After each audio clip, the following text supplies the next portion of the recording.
اعوذ باللہ من الشیطان الرجیم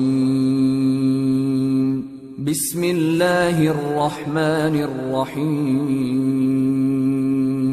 اعوذ باللہ من الشیطان الرجیم بسم اللہ الرحمن الرحیم اللہم صلی علی محمد وآل محمد۔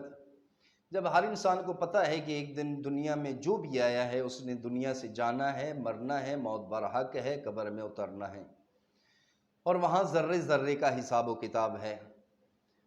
جب یہ جانتا ہے تو اس کے باوجود انسان گناہ کیوں کرتا ہے؟ گناہ اس لیے کرتا ہے جو کہ خداوند عالم نے انسان کے اندر ایک طاقت رکھی ہے جس کو کہتے ہیں نفس امارہ۔ یہ طاقت ہے جو انسان سے گناہ کرواتی ہے، گناہ کی طرف بلاتی ہے۔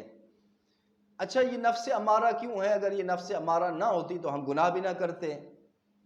تو آواز ہے کہ اگر یہ تمہارے اندر نفس امارہ یہ طاقت نہ ہوتی تو تم بھی فرشتے ہوتے، چونکہ یہ طاقت فرشتوں کے اندر نہیں ہے۔ فرشتوں کے اندر صرف اور صرف روح ہے، یعنی نیک کام کرنے کی جو طاقت ہے روح، اور جو برائی کی طرف بلاتا ہے وہ نفس امارہ ہے۔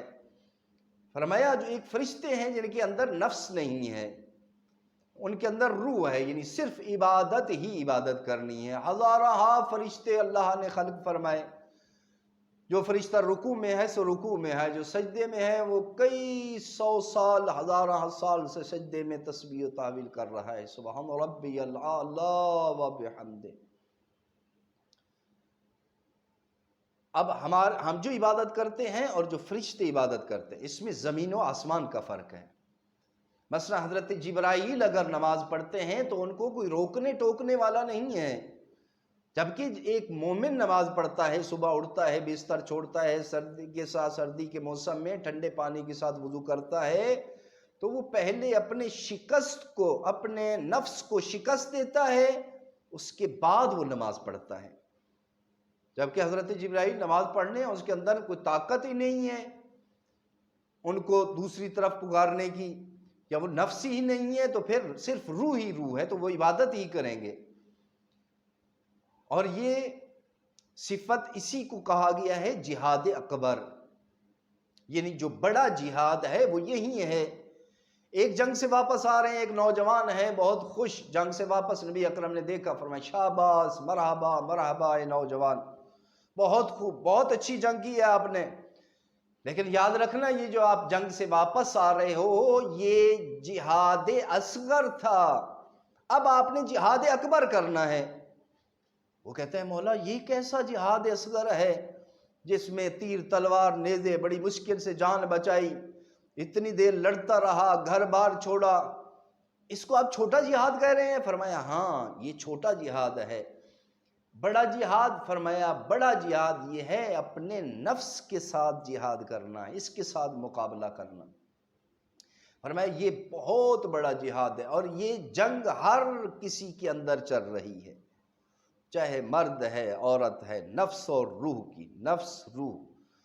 اور پھر نفس اگر شکست دے دے انسان کو اور نفس انسان پر ہیوی ہو جائے تو پھر اس کا مقابلہ اس کا کیا رزلٹ ہوگا؟ اس کا رزلٹ یہ ہوگا کہ انسان حیوان سے بھی بدتر ہو جاتا ہے۔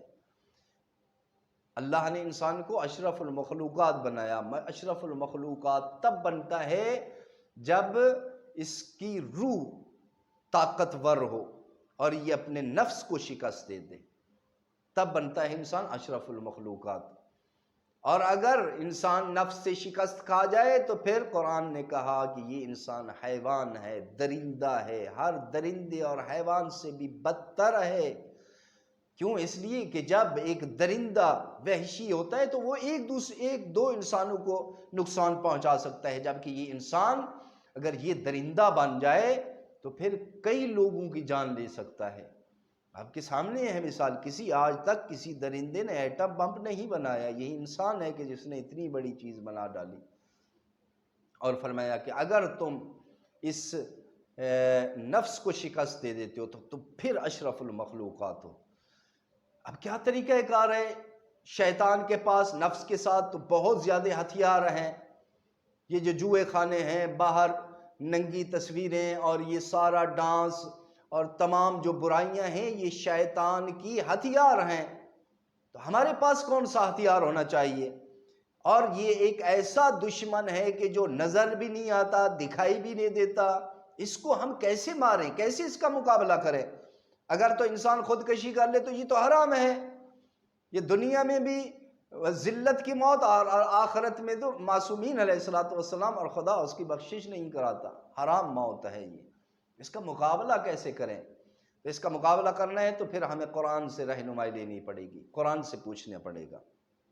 تو آئیے پھر تفسیر کی طرف چلتے ہیں۔ تو قرآن نے کہا کہ اگر تم چاہتے ہو کہ تم نفس کو شکست دے دو اور تمہاری روح طاقتور ہو جائے، مضبوط ہو جائے، فرمایا اس کا واحد طریقہ یہ ہے وَأَقِيمُ الصَّلَاةَ، سب سے پہلا اور سب سے بڑا ہتھیار وہ نماز ہے۔